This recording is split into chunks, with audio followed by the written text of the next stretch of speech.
Sakal Gunarnavasha Vande Guru Sri Charanaravindan.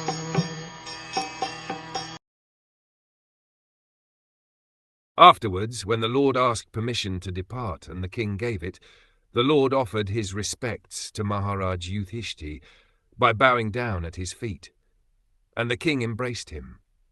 After this, the Lord, being embraced by others and receiving their obeisances, got into his chariot.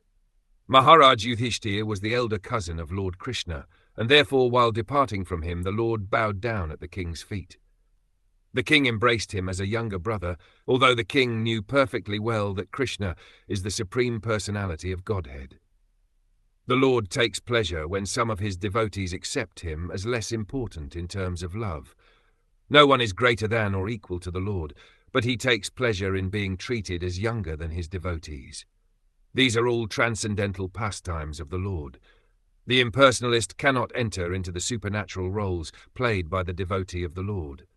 Thereafter Bhima and Arjuna embraced the Lord, because they were of the same age, but Nakul and Sahadev bowed down before the Lord, because they were younger than he.